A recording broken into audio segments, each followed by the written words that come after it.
Subparagraph E, protector, coddler, and it is defined as follows.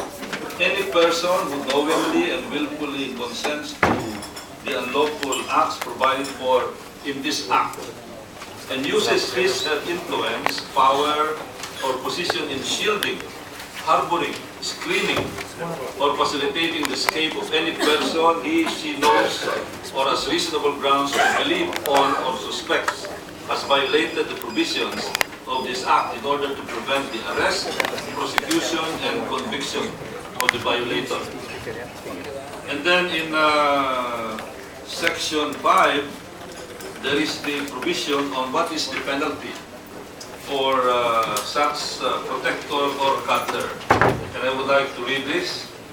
The penalty of 12 years and 1 day to 20 years of imprisonment and a fine ranging from 100,000 pesos to 500,000 pesos shall be imposed upon any person who acts as a protector, coddler of any violator of the provisions under this section.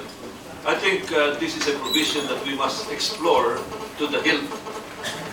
We don't know whether a police officer, a witness who voluntarily or involuntarily disappears can be considered protector or coddler into this definition, or even a judge may be considered a protector or coddler because from the reading of this, a judge can be considered using her influence, power, or position in shielding, harboring, screening, or facilitating the escape or prevent the arrest, prosecution, and conviction of the violator.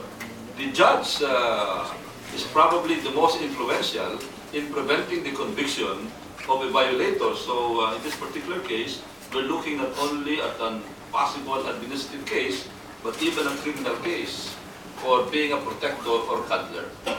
Congressman... And I would like to propose that this legal team, and I'm happy that the speaker is here because I understand that he's going to support the hiring of the special legal team to support this committee, that this legal team look into this and explore to the hilt the very strong provisions of the definition of what is a protector coddler. Because I think from our experience, it's very obvious that probably the biggest impediment to the prosecution of cases is when there is a very influential protector or coddler would come into the picture. Thank you, Mr. Chair. For the information of the Congressman Paranaque, I'd like you to know that Congressman Cuenco, myself, and other members of the House have made an inquiry in Ilocos Norte, where a judge who released 3 accused who were not asking for bail was given bail by the judge. So we complained, and now the judge is retired, but he has not taken his retirement pay. And this is what we should do. Now, Congressman, please submit to us the amendment that you want. And the committee as a whole will decide it.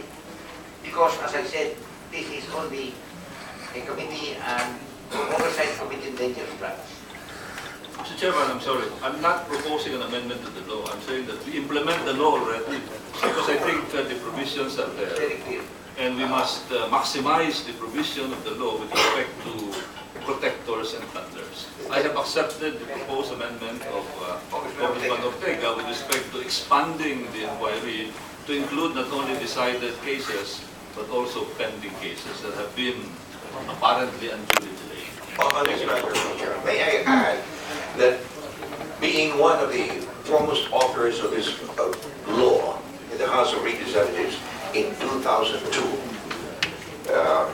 together with very active members of the House at that time, it was the legislative intent of the House as well as of the Senate to cover everybody who is a coddler and drug protector, as specified in the statement made by the gentleman from Paranaque. Legislative intent, judges are included, and prosecutors are also included, and can be charged charged as coddlers and protectors of drug traffickers. Mr. Chairman,